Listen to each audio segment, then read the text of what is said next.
तो आइए शुरू करते हैं summary of total money makeover, जिसे लिखा है डेव रामसे ने। और इस समरी की अगर बात की जाए तो 20 सालों से भी ज्यादा समय से एयर किए जाने वाले अपने रेडियो शो से डेव रामसे ने कई लोगों की मदद की है। उनके लिसनर अमेरिका के आम लोग हैं जो कर्ज या फाइनेंशियल परेशानियों से जूझ रहे हैं। बिल्कुल मेरी और आपकी तरह वे लोग भी यही सोच रहे हैं कि अपनी फैमिली को बेहतर लाइफस्टाइल कैसे दे। हमारी बेसिक मनी प्रॉब्लम के लिए डेव रामसे के 7 बेबी स्टेप्स हमारी हेल्प करेंगे। आप उन्हें एक एक करके सीखेंगे। आप उन लोगों की कहानियों के बारे में भी जानेंगे जिन्होंने इस चैलेंज को लेकर अपनी जिंदगी बदल दी है।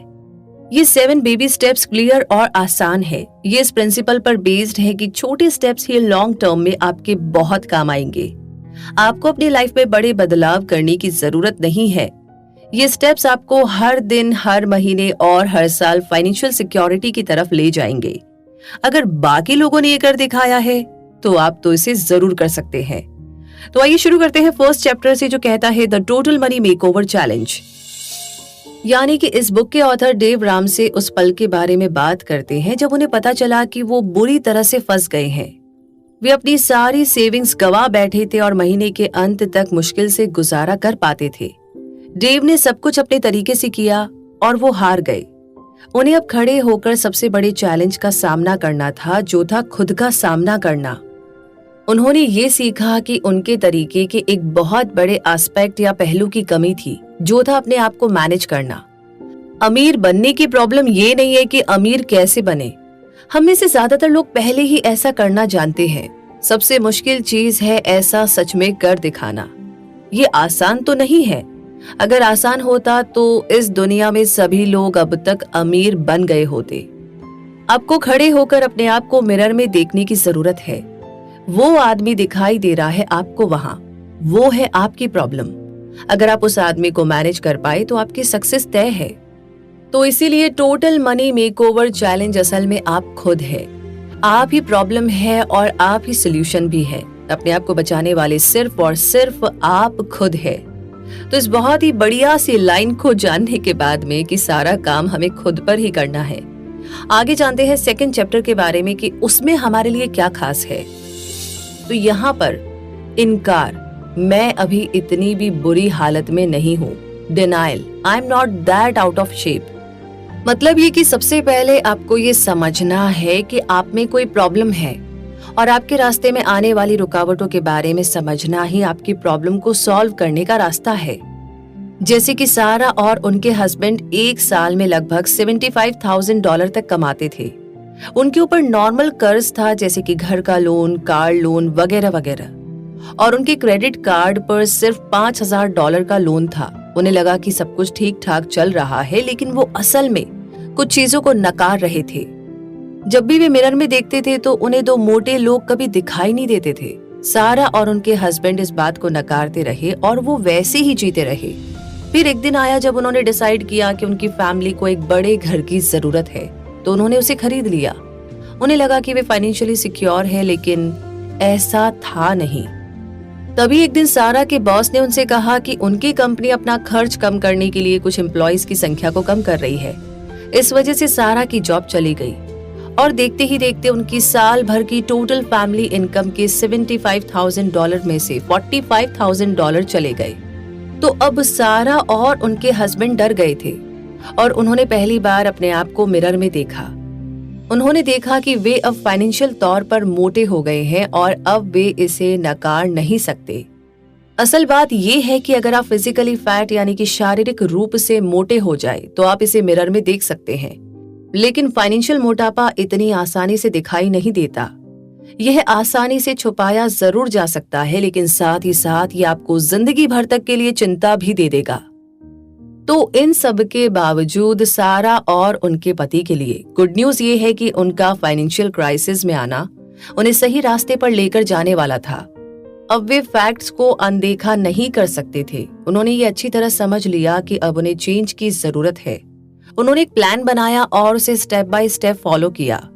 2 साल बाद सारा और उनके पति सिर्फ अपने घर को छोड़कर बाकी हर कर्ज से मुक्त हो गए और साथ ही साथ उन्होंने इमरजेंसी के लिए $12,000 यानी कि $12,000 भी बचा लिए। इसी के साथ आगे बढ़ते हैं अगले चैप्टर की तरफ, जो ये है कि कर्ज को लेकर गलतफहमी, यानी कि डेट कोई टूल नहीं है। कोई ऐसी चीज जो आपको बहुत खुशी देती हो फिर भी उसे डिले करना या टालने की विल पावर होना मैच्योरिटी की निशानी है। हर एक चीज को पाना चाहना और उसे उसी वक्त हासिल करने की इच्छा रखना ह्यूमन नेचर है, लेकिन आपको खुद को रोकना आना चाहिए। जब कोई झूठ को बार बार पावर के साथ ऊंची आवाज में लगातार दोहराता है, तब हम उस पर विश्वास करने लगते हैं। अगर टीवी पर एक एड में ये कहा जाए कि वो कार खरीदने से आप कूल बन जाएंगे, और अगर ये चीज लंबे टाइम तक दोहराई जाए, तो आप एक टाइम के बाद उस पर विश्वास करने लगते हैं। इतने लंबे टाइम से ये माना गया है कि लोन हमारी लाइफ का एक पार्ट है। आप बिना लोन के कोई घर या गाड़ी नहीं खरीद सकते। ये बातें पावर के साथ लंबे समय तक कही गई है और हमने इस पर भरोसा भी कर लिया है। अब हम लोन के बारे में कुछ ऐसी गलत फहमियों की जांच करेंगे जिन्हें हम सारी जिंदगी सुनते आए हैं। पहला झूठ है कि लोन एक ऐसा टूल है जिससे हम लाइफ में खुशियां पा सकते हैं। तो सच ये है, लोन एक ऐसा टूल है जो आपकी लाइफ गारंटी के साथ बर्बाद कर सकता है। ये कोई खुशियां नहीं लाता, जबकि उसका उल्टा ही होता है। अमीर लोग उतना लोन नहीं लेते जितना हम सोचते हैं। पैसे उधार लेने से आपको टेम्पररी खुशी तो मिलेगी, लेकिन उसके साथ जुड़े रिस्क आपकी लाइफ आगे चलकर बर्बाद कर देंगे। आगे दूसरा झूठ है कि अपने दोस्तों या फैमिली को लोन देने से उनकी मदद होती है। और सच ये है कि लोन देने से सिर्फ और सिर्फ रिश्ते बर्बाद होते हैं। जैसे कि जब जॉन ने अपनी दोस्त को $50 उधार में दिए, तब इसका असर उनके रिश्तों पर भी पड़ा। उनकी दोस्त ने उन्हें अवॉइड करना शुरू कर दिया और जब भी वो लोग मिलते तब उन्हें बहुत अजीब सा महसूस होता था। डेव रामसे ने जॉन से पूछा कि क्या आपकी दोस्ती की कीमत सिर्फ $50 है, जिसका जवाब उन्होंने दिया कि नहीं, वो इससे बहुत ज्यादा है। डेव ने जॉन को कहा कि वो अपनी दोस्त को कॉल करके कहे कि उन्होंने उनका कर्ज माफ कर दिया। इससे उन दोनों का रिश्ता पहले से भी ज्यादा बेहतर हो गया। आगे तीसरा झूठ है कि 0% इंटरेस्ट पर कार लोन लेना एक अच्छी डील है। तो इसका सच ये है कि हर नई कार का 60% तक अपनी वैल्यू पहले 4 सालों में गंवा देती है। क्या ये आपको अब भी अच्छी डील लगती है? एक ब्रांड न्यू कार खरीदना भी समझदारी नहीं है। ज्यादातर पैसे वाले लोग वो कार चलाते हैं जो 2 साल तक पुरानी हो। पैसे वाले लोग ये बात जानते हैं कि वो $20,000 की ऐसी कार नहीं खरीदना चाहेंगे जिसकी कीमत आने वाले 4 सालों में $12,000 कम हो जाएगी। आगे चौथा झूठ है कि जब भी आपको कोई कार किराए पर लेनी हो, रेंट पर लेनी हो, किसी होटल में चेक इन करना हो या ऑनलाइन कुछ भी खरीदना हो, तो आपको क्रेडिट कार्ड की जरूरत पड़ेगी। और इसका सच ये है कि गलत। ये सब आप एक डेबिट कार्ड से भी कर सकते हैं। तो बात ऐसी है कि चीजों को उन पैसों से खरीदना जो आपके पास सचमुच में है। ये टोटल मनी मेकओवर का एक पार्ट है। आपको चीजों को उन पैसों से खरीदना बंद कर देना चाहिए जो आपके पास असल में है ही नहीं। यानी कि टेक्निकल तौर पे देखा जाए तो वे चीजें भी आपकी तब तक नहीं होगी जब तक आप उनके पूरे पैसे ना भर दे। आगे पांचवा झूठ है कि अपने बच्चों को फाइनेंशियली जिम्मेदार बनाने के लिए उन्हें क्रेडिट कार्ड देना चाहिए। और इसका सच ये है कि आप ऐसा करके अपने बच्चों को इसका बिल्कुल उल्टा सिखा रहे हैं, जो है फाइनेंशियल गैर जिम्मेदारी। जब आप बच्चों को क्रेडिट कार्ड देते हैं तब आप उन्हें ये सिखा रहे होते हैं कि वे जो चाहे उन पैसों से खरीद सकते हैं जो कि उनके पास है ही नहीं। आप उन्हें उसी जाल में फंसने के रास्ते पर चला रहे हैं जिसमें आप खुद फंसे हुए थे। कई कॉलेज ग्रेजुएट जॉब मिलने से पहले ही बहुत सारे कर्ज में डूब जाते हैं। क्या आप सोच भी सकते हैं?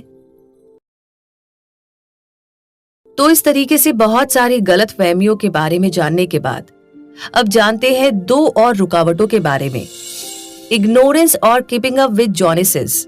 तो इसे समझने के लिए बेबी स्टेप फर्स्ट को समझते हैं। $1,000 जल्दी बचाए। और ये कैसे होगा, आइए जानते हैं इस कहानी से। वॉल्टर और स्टेफनी ये बातें कर रहे थे कि वो जिंदगी में किस तरीके से आगे बढ़ रहे हैं, इस बात से अनजान कि उनके पैसों को उन्हें कैसे मैनेज करना चाहिए। उनके सामने हमेशा कोई ना कोई फाइनेंशियल प्रॉब्लम होती थी और वे दोनों किसी एक बजट पर कभी भी अग्री नहीं हो पाते थे। फिर एक दिन वॉल्टर और स्टेफनी को द डेव रामसे शो के बारे में पता चला और वे उस शो के फैन बन गए। उन्होंने सबसे पहले साथ मिलकर एक बजट तैयार किया। उसके बाद उन्होंने इमरजेंसी के लिए और अपने लोन चुकाने के लिए पैसे बचाना शुरू किया। इमरजेंसी के लिए बचत करना और अपना कर्ज चुकाना बहुत मुश्किल था, मगर उन्होंने ये कर दिखाया। उन्हें बहुत खुशी हुई कि उन्होंने इतने पैसे बचा लिए, क्योंकि एक दिन वॉल्टर अपनी जॉब खो बैठे थे। अगर उनके पास इमरजेंसी के लिए पैसा ना होता या फिर अभी भी उनके ऊपर लोन का भार होता तो उनके पास शांत होकर के अगले स्टेप के बारे में सोचने का समय नहीं होता, क्योंकि हम पैदाइशी अनपढ़ होते हैं और ये हमारी चौथी रुकावट है। हमें कोई आइडिया नहीं होता कि गाड़ी कैसे चलानी है, पढ़ना लिखना कैसे है, वगैरह वगैरह। हम ये सब चीजें बड़े होते होते सीखते हैं, जैसे कि पढ़ना लिखना सीखना जरूरी है, उसी तरह अपने फाइनेंस को मैनेज करना भी जरूरी है। ये चीज स्कूल में नहीं सिखाई जाती। हमें स्कूल में सिखाया जाता है कि पैसे कैसे कमाएं, लेकिन एक बार उस कमाने के बाद हमें ये आइडिया ही नहीं होता है कि हम उसे मैनेज कैसे करें। पांचवी रुकावट है कीपिंग अप विद द जोनेसेस। शब्दों में इसका मतलब समझे तो ये होगा कि हम हमेशा दूसरों को इम्प्रेस करना चाहते हैं। हम उन चीजों को खरीदना जरूरी समझते हैं जिसे देखकर लोग हमें पैसे वाला समझे, भले ही हमें उस चीज की बिल्कुल भी जरूरत ना हो। हमें लगता है कि हमारे दोस्तों को इम्प्रेस करने के लिए ये गैजेट या वो वाली ज्वेलरी खरीदना तो बहुत जरूरी है। हमें उनके सामने एक स्टैंडर्ड मेंटेन करके रखना पड़ेगा, लेकिन ये सब झूठ है।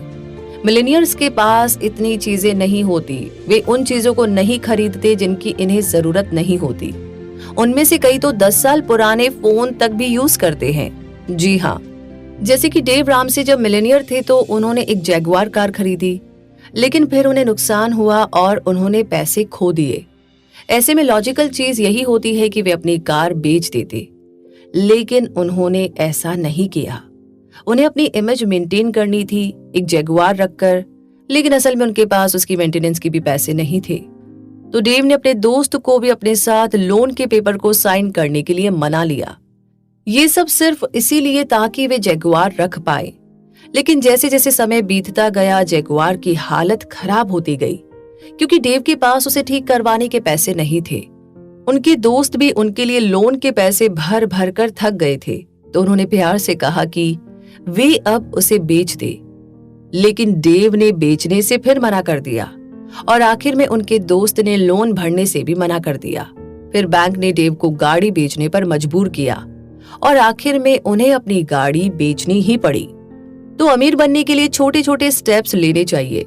अगर आप वजन कम करना और मसल्स बनाना चाहते हैं तो आप एक ही दिन में खाना पीना छोड़कर 5 किलोमीटर नहीं भागने लगते। ऐसा करने से आप चक्कर खाकर गिर जाएंगे। पैसों पर भी यही बात लागू होती है। $1000 बचाना आपके किसी बुरे दिन में काम आ सकता है। $1000 आपके इमरजेंसी फंड की बस शुरुआत है और समय के साथ आपको इसे बड़ी रकम में बदलना होगा। फाइनेंशियल इग्नोरेंस या फाइनेंशियल रूप से ना समझ होना आपकी जिंदगी को बर्बाद कर सकता है। जब आपके पास खाने तक के पैसे ना हो तब भी अमीर होने की इमेज मेंटेन करना आप पर उतना ही भारी पड़ सकता है। पहले $1000 को अभी से बचाकर उसे बढ़ाने की कोशिश करना शुरू कर दीजिए, जो आपके आगे आने वाले बुरे दिनों में मदद करेगा। इसी के साथ अब आगे बात करते हैं baby step 2 the debt snowball और बेबी स्टेप 3 जो है इमरजेंसी फंड पूरा कीजिए। आपके पास होने वाली चीजों में सबसे बुरी चीज है लोन। एक एवरेज अमेरिकन की एनुअल इनकम $50,000 है। वे महीने भर में लगभग $2,000 तक लोन चुकाते हैं। अगर वे उस पैसे को लोन कलेक्टर को देने के बजाय खुद के लिए बचा पाते तो एक एवरेज अमेरिकन 28 सालों में $5.5 मिलियन का मालिक बन सकता था। और ये बस एक एवरेज इनकम है।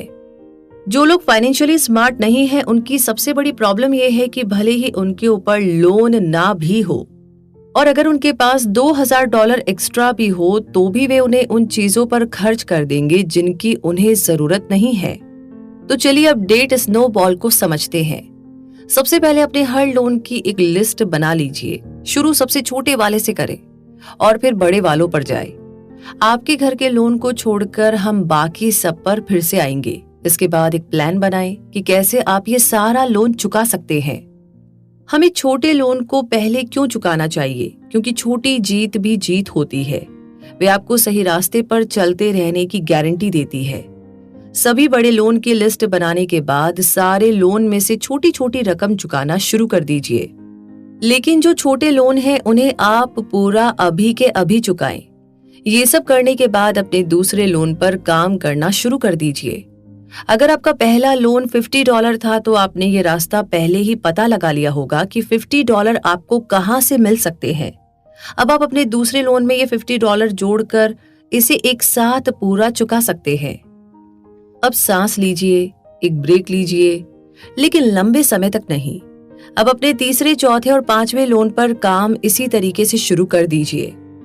तो ये है स्नोबॉल डेट का जादू। जितना आगे ये बढ़ता जाएगा उतना लोन आप चुकाते जाएंगे। जैसे कि जॉश और एमी एक एवरेज अमेरिकन कपल थे जिन पर $169,000 का लोन था। उन्होंने दूसरी चीजों पर पैसे खर्चे। जॉश ने एक BMW भी खरीद ली और एमी ने कपड़े और बाकी सामान खरीदे, जिससे उनका लोन और बढ़ता गया। फिर एक दिन आया जब जॉश ने अपनी जॉब खो दी। तब उनकी महीने की इनकम में से $4,000 देखते ही देखते गायब हो गए। उन्हें ये समझ में आ गया था कि उन्हें जल्द ही कोई कदम उठाने की जरूरत है, वरना वे ऐसे ही अपना सारा इमरजेंसी फंड खर्च कर देंगे। तो उन्होंने अपने रेंटल हाउस और BMW को बेचकर अपने मेडिकल बिल और स्टूडेंट लोन को भरा। जॉश और एमी ने अपने घर के बहुत से सामान को बेच दिया और ऐसा खाना खाना शुरू कर दिया जिसे वो पहले खाना पसंद नहीं करते थे। उन्हें पता था कि अगर वो कुछ दिन ऐसी हालत में जी लेंगे तो वे अपने सारे लोन को चुकाकर बाकियों से भी बेहतर लाइफ जीने लगेंगे, और उन्होंने ये कर दिखाया। जॉश और एमी कर्ज मुक्त हो गए। अब बस जो चीज बची थी वो था उनके घर का लोन। आपको अपने इमरजेंसी फंड को पूरा करने के लिए लगभग 3 से 6 महीनों का खर्च लगेगा। ये सबके लिए सेम नहीं है, लेकिन एवरेज तौर पर यही देखा गया है। हमने अपना इमरजेंसी फंड $1,000 के साथ शुरू किया था, लेकिन इसे पूरी तरह से भरने के लिए आपको इमरजेंसी के मामले में इसमें $5,000 से $25,000 तक रखने की जरूरत होगी। इकोनॉमिक क्राइसिस, बीमारी, एक्सीडेंट, बेरोजगारी और उतार चढ़ाव हमारी जिंदगी का एक पार्ट है। इसलिए आपको अपने इमरजेंसी फंड को पूरा करने की जरूरत है। ऐसा करने से आपको सिक्योरिटी, मन की शांति और इस बात की गारंटी मिलेगी कि आगे कभी भी आपको किसी के सामने पैसों के लिए हाथ नहीं फैलाने पड़ेंगे। और इसी के साथ हम पहुंच गए हैं बेबी स्टेप 4 पर, जो है अपनी रिटायरमेंट इन्वेस्टिंग को बढ़ाइए। जैसे कि मार्क हफ्ते भर में कई बार दौड़ लगाते हैं और वे अपने खाने पीने का भी ध्यान रखते हैं। वे फिजिकली फिट हैं। दूसरी तरफ जॉश लगभग हर दिन दौड़ लगाते हैं और खाने पीने में एक स्ट्रिक्ट डाइट को फॉलो करते हैं। फिर भी जॉश 24 kg ओवरवेट है। दोनों में फर्क क्या है? मार्क ने इसकी शुरुआत पहले की थी। मार्क उनमें से आधी चीजें नहीं करते जो जॉश करते हैं, लेकिन फिर भी मार्क फिजिकली बेहतर है। क्यों? क्योंकि मार्क बस उसे मेंटेन कर रहे हैं जो उन्होंने पहले ही हासिल कर लिया है। तो पैसों के साथ भी यही बात है। शुरुआत की मेहनत मुश्किल लगेगी, लेकिन एक बार आप वो पा ले जो आप चाहते थे, उसके बाद जिंदगी बहुत आसान हो जाएगी। क्योंकि आगे आपको सिर्फ उस लाइफस्टाइल को मेंटेन करना है जैसे आपने अपनी मेहनत से कमाया है। इसीलिए आपको फाइनेंशियली फिट होने की जरूरत है। आपको अपनी इनकम में से 15% अपनी रिटायरमेंट के लिए बचाना होगा, चाहे जो भी हो जाए। आपको ये करना ही होगा। रिटायरमेंट का मतलब ये नहीं है कि अब आपके पास काफी पैसे जमा हो गए हैं तो अब आप रिटायर हो सकते हैं। इसका मतलब ये है कि आपको पैसे कमाने की जरूरत ना होने पर भी आप काम करके एंजॉय कर सकते हैं। एक वृद्ध जिनका नाम है जिम, वो ये बताते हैं कि वो एक गरीब घर में बड़े हुए जहां पर सारा खर्च उनकी दादी संभालती थी। दादी ने जिम को सिखाया कि उन्हें शुरुआत से ही पैसे बचाने चाहिए।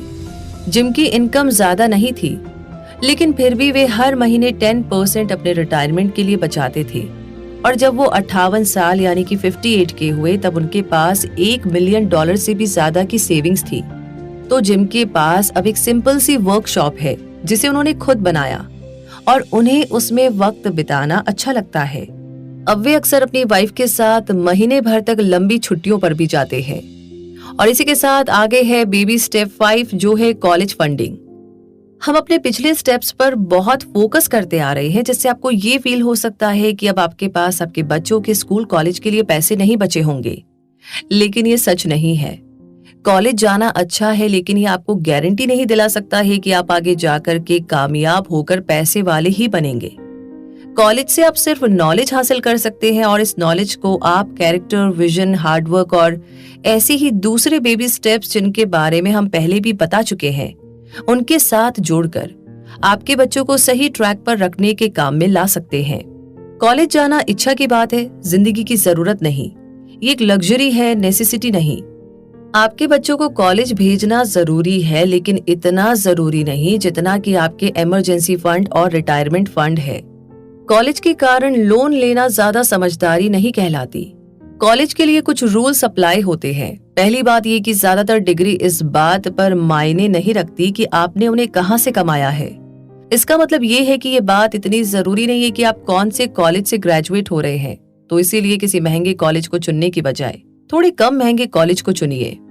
कॉलेज का पहला रूल है कि आप कैश में पेमेंट करें। दूसरा रूल ये है कि आपके पास जरूरत के जितना कैश या कोई स्कॉलरशिप मौजूद हो। सिर्फ और सिर्फ तभी आप अपने बच्चों को कॉलेज में पढ़ा सकते हैं। एक बहुत ही ज्यादा सुनाई देने वाली मिथ ये है कि डिग्री लेने के लिए आपको स्टूडेंट लोन लेना जरूरी है। ये सच नहीं है। एक एवरेज स्टूडेंट $15,000 तक स्टूडेंट लोन के साथ ग्रेजुएट होता है, जिसके पीछे की वजह यह है कि वह बोर्डिंग हाउस या हॉस्टल की जगह अपार्टमेंट में रह रहा होता है। अगर वो कैंपस के बाहर खाना खाने की बजाय हॉस्टल में रहकर कॉलेज से मिलने वाला खाना खाए तो वो लगभग $5,000 तक की बचत कर सकता है। स्टूडेंट लोन असल में पढ़ाई के लिए नहीं होता, वो कैंपस के बाहर के खर्चे जैसे कि अपार्टमेंट या कैंपस के बाहर के खाने के लिए होता है। तो पढ़ाई करने के लिए किसी लोन की जरूरत नहीं पड़ती। चलिए अब डिस्कस करते हैं कि कॉलेज के लिए हम कैसे बचत कर सकते हैं। अगर आप पैदा होने से लेकर के 18 साल तक $2,000 तक इन्वेस्ट करेंगे तो आपके बच्चे के पास $126,000 तक होंगे। अगर आप पैदा होने से लेकर के 18 साल तक $2,000 तक इन्वेस्ट करेंगे तो आपके बच्चे के पास $1,26,000 तक होंगे, यानी कि $1,26,000। ये उनके कॉलेज के खर्च के लिए काफी है। ये महीने भर के सिर्फ $166.67 हुए और ये आपको महंगाई के समय में दूसरों से बहुत आगे रखेंगे। चलिए हम इसे कैलकुलेट करते हैं। जैसा कि हमने कहा था कि कॉलेज के साल भर का एवरेज कॉस्ट $15,000 से $25,000 के आसपास है। अब इसे 4% इन्फ्लेशन रेट यानी महंगाई को ध्यान में रखकर 4 से मल्टीप्लाई कर दीजिए। इससे आपका टोटल कॉस्ट $60,000 से $100,000 तक आ जाएगा। हम इसका एवरेज लेंगे जो होगा $80,000 और बस अब हमें और मैथ्स की जरूरत नहीं है। अगर आप हर साल $2,000 18 सालों तक इन्वेस्ट करते हैं तो $80,000 आपके बच्चे के पूरे कॉलेज खर्च के लिए काफी है। इसी के साथ हम पहुंच गए हैं बेबी स्टेप 6 पर, जो है अपने घर का लोन या मॉर्टगेज भरकर पूरा कीजिए। अब आप कर्ज मुक्त यानी कि डेट फ्री है। जो चीज बची है वो है आपका होम लोन और हमने प्रॉमिस किया था कि हम इस बारे में बात जरूर करेंगे। तो चलिए इस एग्जाम्पल को लेते हैं। माइक ने $250,000 का एक घर खरीदा। उन्होंने $25,000 की डाउन पेमेंट की। अब उन्हें 7% इंटरेस्ट रेट पर $225,000 की और पेमेंट करनी थी। तो चलिए इस अमाउंट को देखते हैं। अगर माइक 30 साल के ऊपर तक पे करना चाहे तो उन्हें हर महीने $1,349 पे करना होगा, जिससे टोटल अमाउंट बनेगी $485,636। अगर वे 15 साल के ऊपर तक पे करना चाहे तो हर महीने $1,899 होगा, जिसका टोटल होगा $341,762। तो दोनों में फर्क कितना है? हर महीने सिर्फ $550 एक्स्ट्रा भरने से वे टोटल $143,874 तक बचा सकते हैं। क्या आप इसे सच में नहीं कर सकते? बिल्कुल कर सकते हैं। इससे ये सीख मिली कि लोन पर हर महीने ज्यादा पैसे खर्चना चाहिए, चाहे वो एक्स्ट्रा रकम कितनी ही छोटी लगे, लेकिन लंबी रेस में ये बहुत काम आएगी। और इसी के साथ आखिरी और 7वां बेबी स्टेप है पागलों की तरह पैसे कमाइए। अब आप टॉप 2% में हैं अब आप डेट फ्री है और आपने अपने घर के पैसे भर दिए हैं, कार की कोई पेमेंट बाकी नहीं है, अपने बच्चों के कॉलेज और अपनी रिटायरमेंट के लिए आपने पैसे बचा लिए हैं और आपके पास इमरजेंसी फंड भी है। बहुत अच्छा। आपको याद है कि भला आपने टोटल मनी मेकओवर को शुरू क्यों किया था? अमीर बनने के लिए, है ना? लेकिन आपको एक बात समझनी चाहिए कि पैसा और प्रॉपर्टी आपकी सभी परेशानियों का जवाब नहीं है। पैसा खुद कभी कभी प्रॉब्लम भी बन सकता है। तो 40 सालों के कमाने और बचाने के बाद आपने $20 मिलियन बचा लिए हैं, तो अब आप इसका क्या करेंगे? अब आप पैसों के मिस्टर यूनिवर्स अर्नोल्ड श्वार्ज़नेगर बन गए हैं। अब अगला स्टेप क्या है? पैसा 3 चीजों के लिए इस्तेमाल होता है, मजे करने के लिए, इन्वेस्ट करने के लिए और देने के लिए। आपको इसे इस तरीके से यूज करना चाहिए। सबसे पहले मजे कीजिए। एक ब्रांड न्यू $100,000 कीमत की नई कार खरीदने में कोई बुराई नहीं है, ना ही $30,000 की ब्रांड न्यू वॉच खरीदने में। ये गलत नहीं है। आपने उस पैसे को खुद कमाया है और आप इससे मजे कर सकते हैं। प्रॉब्लम उन लोगों में होती है जो इतनी महंगी चीजें तब खरीदते हैं जब वे उसे अफोर्ड नहीं कर सकते। दूसरा है इन्वेस्ट कीजिए। इन्वेस्ट करना भी कुछ हद तक मजेदार होता है और आप इतने सारे पैसों का क्या करेंगे भला? उसे इन्वेस्ट कीजिए और इन्वेस्ट करने से आप ये ट्रैक रख पाएंगे कि आपका पैसा कहाँ जा रहा है और आप जीत रहे हैं या हार रहे हैं। तीसरा है कि दूसरों को दीजिए। गरीबों को पैसे देना दुनिया के सभी धर्मों में लिखा है। दूसरों को देने से आप अच्छा महसूस करते हैं। वैसे मजे करना अच्छा लगता है, लेकिन एक टाइम के बाद ये मजा चला जाएगा। इन्वेस्ट करना भी अच्छा है, लेकिन कुछ टाइम के बाद आप इसमें अपना इंटरेस्ट खो देंगे। तो कौन सी ऐसी चीज है जो आपको हर बार करने पर अच्छा महसूस कराएगी? वो है देना। और इसी के साथ पहुंच गए हैं हम इस समरी के कंक्लूजन तक। तो मुद्दा मामला ऐसा है कि पैसा कमाना और उसे संभालना आसान नहीं है। जैसा कि हम बोलते हैं कि कल एक ऐसी जिंदगी जीने के लिए जैसी कोई और नहीं जी रहा हो, उसके लिए आपको आज से इतनी मेहनत करनी होगी जितनी कोई और नहीं कर रहा हो। इसमें टाइम, एफर्ट और एनर्जी सब कुछ लगाना होगा। टोटल मनी मेकओवर एक बहुत ही बड़ी कमिटमेंट है, लेकिन अगर एक बार आप इसे अच्छे से फॉलो कर ले तो जिंदगी भर की फाइनेंशियल सिक्योरिटी की आपको गारंटी मिल जाएगी। तो चलिए डेव रामसे के 7 बेबी स्टेप को हम फिर से याद करते हैं। बेबी स्टेप 1 है अपने इमरजेंसी फंड के लिए $1,000 बचा कर रखे। बेबी स्टेप 2 है कि डेट स्नोबॉल मेथड से अपना सारा कर्ज चुका दे। बेबी स्टेप 3 है अपने इमरजेंसी फंड को 3 से 6 महीने तक के लिए बचा कर रखे। बेबी स्टेप 4 है कि अपनी सैलरी से 15% अपने रिटायरमेंट के लिए बचा कर रखे। बेबी स्टेप 5 है कि अपने बच्चों की एजुकेशन के लिए वे जिस दिन पैदा हुए हैं उसी दिन से बचत करना शुरू कर दे। बेबी स्टेप 6 है कि अपने घर का लोन हर महीने बड़ी रकम चुकाकर जल्दी भर दे। और बेबी स्टेप 7 है अपनी ब्लेसिंग्स को दूसरों के साथ भी बांटे। तो क्या आप मोटिवेटेड है? क्या आप एक्साइटेड है? क्या आप वो बनने के लिए तैयार है जो आप हमेशा से बनना चाहते थे? तो अब देर किस बात की? इन बेबी स्टेप्स को फॉलो करना शुरू कीजिए और लाइफ ऐसी जिए जैसे कोई और नहीं जी रहा हो। और इसी लाइन के साथ ये समरी यहीं पर कंप्लीट होती है।